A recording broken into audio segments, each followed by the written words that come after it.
UPS की इतनी ज्यादा मांग हो रही थी, ये क्या उससे बेहतर है, उससे अलग है? किन मायनों में उससे अलग है? कितने फायदे हैं, कितने बेनिफिट्स हैं, किसे मिलेगी, किसे नहीं मिलेगी? रिटायरमेंट की किस एज वाले ग्रुप को इसको करना चाहिए? 2004 जब से एनपीएस आई थी, क्या उसके बाद वाले लोगों को? क्या ढेर सारे सवाल कुल मिला के, लेकिन इन सभी सवालों के जवाब आज हम यहां पर देंगे। तो जरूर सुनिए, ध्यान से सुनिए इस कार्यक्रम को, क्योंकि बहुत सारी काम की बातें इसमें बताने वाले हैं। राइट, तो इस चर्चा को शुरू करें उससे पहले अच्छी तरीके से समझ लेते हैं कि जो तीनों पेंशन स्कीम्स हैं, ओपीएस, उसके बाद एनपीएस और अब यूपीएस, इनमें क्या फर्क है आपस में? यूपीएस में आने के बाद क्या बदलेगा पिछली दो स्कीम्स के मुकाबले? हमारे सहयोगी लक्ष्मण रॉय आपके लिए डिटेल्ड एक्सप्लेनेशन बना के तैयार हैं, वो सुनते हैं पहले, और उसके बाद फिर चर्चा की शुरुआत, उन प्रश्नों के जवाब जो सबके मन में होंगे। पहले ही एक्सप्लेनेशन।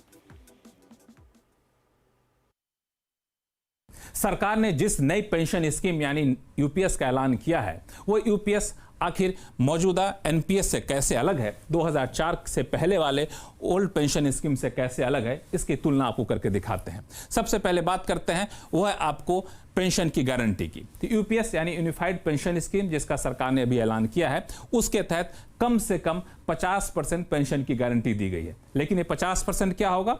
आप रिटायर होने से पहले पिछले 12 महीने में जितना आपको सैलरी मिली है, उस सैलरी की बेसिक सैलरी का औसत निकाला जाएगा और उसका 50% लिया जाएगा। लेकिन शर्त यह है कि 25 साल की नौकरी कम से कम होनी चाहिए। एनपीएस में ऐसी कोई गारंटी थी ही नहीं। अब ओपीएस में क्या था? मामला अलग था। ओपीएस में आपको पेंशन जो मिलता था वो बेसिक और डीए का दोनों मिला करके, यानी जिस दिन आप रिटायर कर रहे हैं उसके पिछले महीने में आपने जितनी भी सैलरी पाई हो, बेसिक और डीए मिला करके, तो उसका 50% आपको पेंशन मिलता। लेकिन ये 50% मिनिमम नहीं होता, ना तो मैक्सिमम होता, 50% फिक्स होता। ध्यान दीजिए, यूपीएस में मिनिमम 50% की बात की गई है।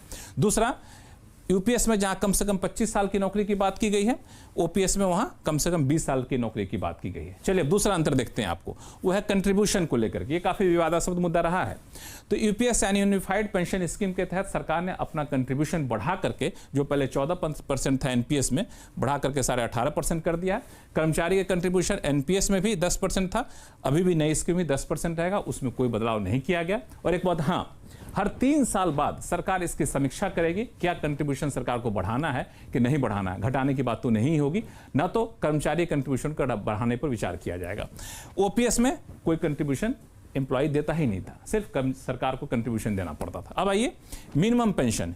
यूपीएस के तहत कम से कम 10,000 मिनिमम पेंशन की गारंटी थी, ओपीएस के तहत 9,000 की गारंटी थी। यूपीएस के तहत कम से कम 10 साल की नौकरी की जरूरत है, इसमें भी 10 साल नौकरी की जरूरत है ओपीएस के तहत मिनिमम पेंशन के लिए। एनपीएस में ऐसा कोई प्रावधान था ही नहीं। अब आइए, वह है फैमिली पेंशन।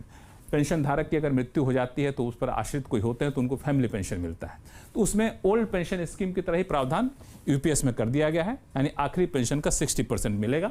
एनपीएस में ऐसा कोई प्रावधान था ही नहीं, यानी यूपीएस में एक नया प्रावधान जोड़ा गया है जो कि यूपीएस ओल्ड पेंशन स्कीम के बराबर का है।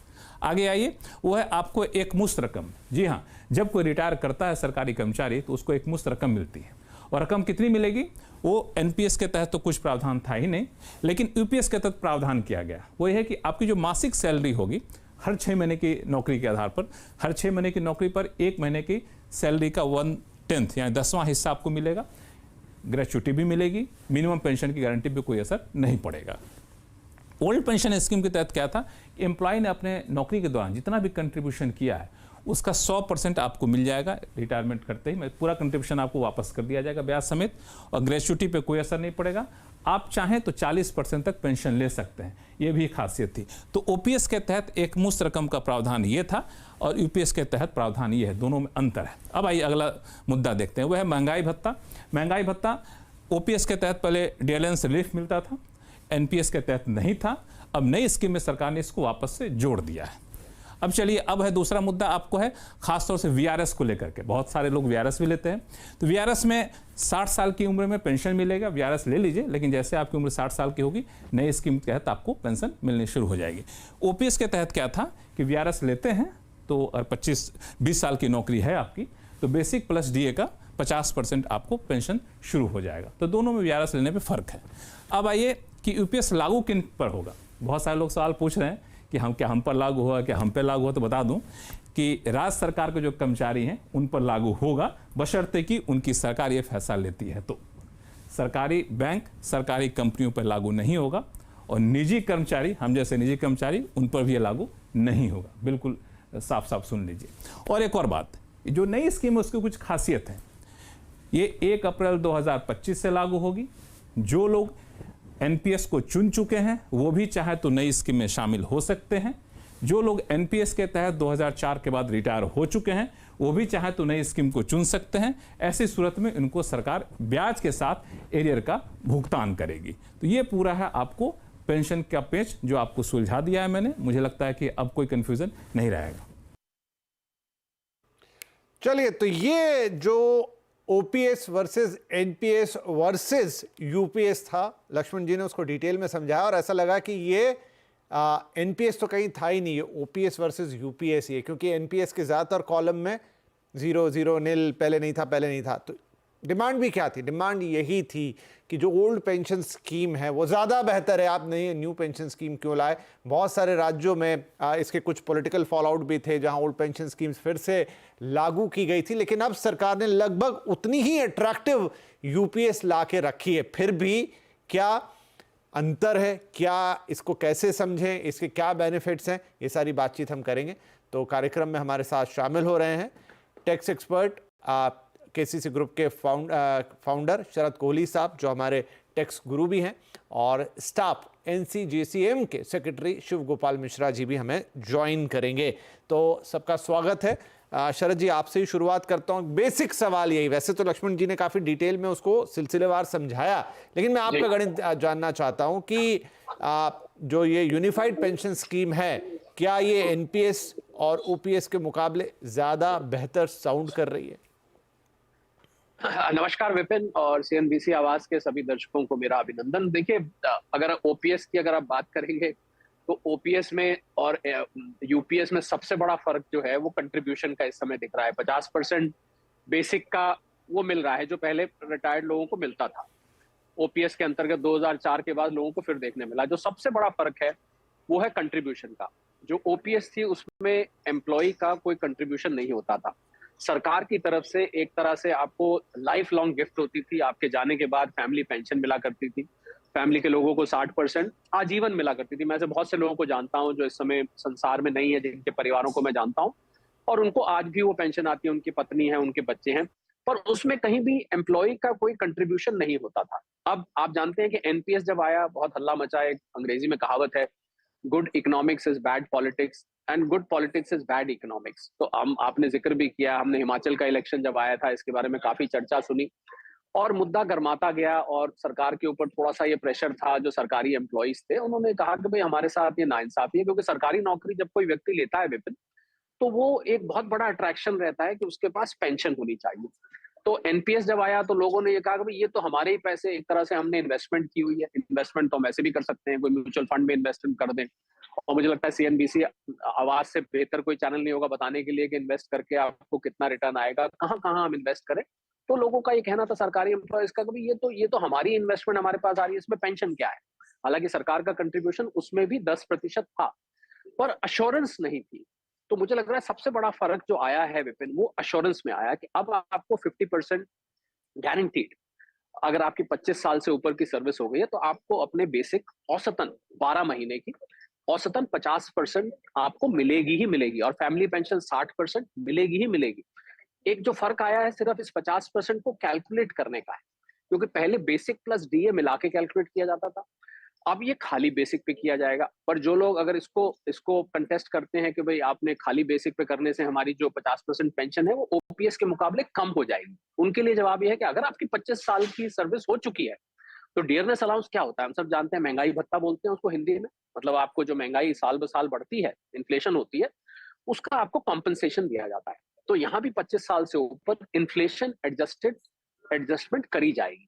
तो इसलिए डियरनेस अलाउंस जिन लोगों को लग रहा है कि नहीं है, उन लोगों के लिए भी राहत है कि चलिए डियरनेस अलाउंस भले ही नहीं है, पर आपको जो इन्फ्लेशन का जो भी रेट होगा, तो इन्फ्लेशन हमें सब पता है ऊपर नीचे जाती रहती है। आजकल सीपीआई देखें हम 3.5% के करीब है। एक जमाना था 2-3 साल पहले 8%, 7-7.5% तक चढ़ गई थी। तो अगर ऐसे हालात आते हैं तो मुझे लग रहा है उनको कोई नाराजगी नहीं होगी। तो मेन फर्क जो मैं विपिन मानता हूँ, वो मानता हूँ कि 18.5% जो सरकार ने अपना कंट्रीब्यूशन अब कर दिया है।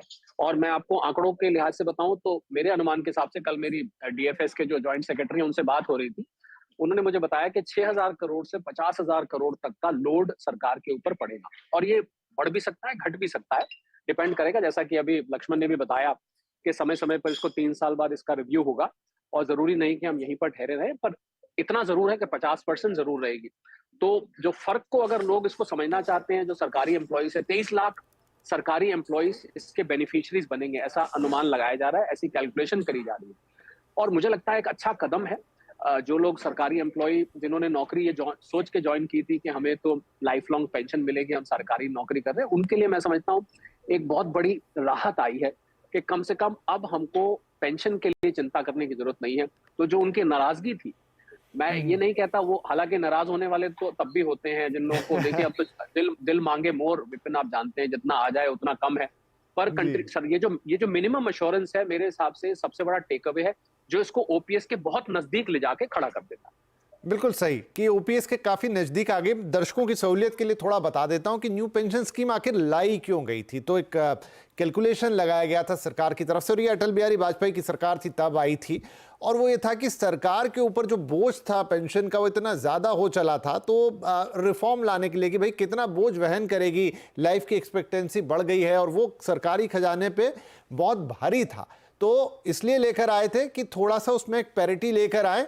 अब बस ये नए और पुराने वाले में एनपीएस तो देखिए इसमें से गायब ही हो गया है, लेकिन पुराने और नए के मुकाबले एक ही चीज़ रह गई है कि वो है कि सरकार पहले 100% कंट्रीब्यूट करती थी, अब आपका भी कंट्रीब्यूशन इसमें शामिल है, थोड़ा हिस्सा वो आपसे भी ले रही है, लेकिन बाकी की सारी चीज़ें कोशिश की गई है कि पुरानी ओल्ड पेंशन स्कीम की तरह ही आपको दी जाएं, जो शरद जी ने अभी आपको बहुत अच्छी तरह समझाया। शरद जी, एक पॉइंट जो लक्ष्मण ने अपने पूरा जो डिटेल एक्सप्लेनेशन था उसमें हमें समझाया, उसमें एक चीज़ थी, आप मुझे थोड़ा क्लेरिफाई करें। वो कह रहे थे ओपीएस में बेसिक प्लस डीए का 50% और मिनिमम 20 साल की नौकरी, यहां पर मिनिमम 25 साल की नौकरी है और बेसिक का कम से कम 50%। उन्होंने इस पे जोर भी दिया कि ये मिनिमम है, तो क्या इसका कोई मैक्सिमम एंड भी होगा?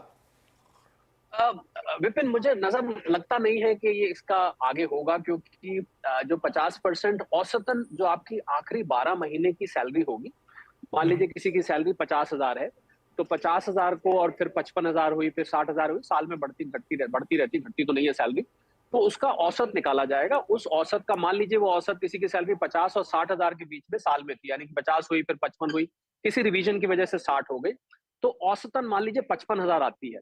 तो उस 55,000 का आपको 50% यानी कि 27,500 रुपए आपको मिलेगा ही मिलेगा। ये कम से कम मिलेगा। हालांकि वर्ड वहां पर आपने बिल्कुल ठीक पकड़ा है, वर्ड कम से कम इस्तेमाल किया गया है। इसका मतलब सरकार ने ये गुंजाइश छोड़ी है, फिलहाल तो मैं नहीं कहता कि ये होगा, पर सरकार ने गुंजाइश छोड़ी है कि अगर जरूरत पड़ती है और ऐसा नजर आता है कि बाकी के जो आंकड़े हैं बहुत बदल चुके हैं, हालात बदल चुके हैं, तो इसको बढ़ाया जा सकता है। पर फिलहाल के लिए लोग यही समझे कि ये 50%। और एक और इसमें विपिन बहुत जरूरी बात समझने वाली ये है कि आप एनपीएस को, आपने हालांकि कहा कि उसमें सब कुछ ना है, पर एनपीएस को चूज करने का हक अभी भी है। पर मेरा ऐसा निजी तौर पर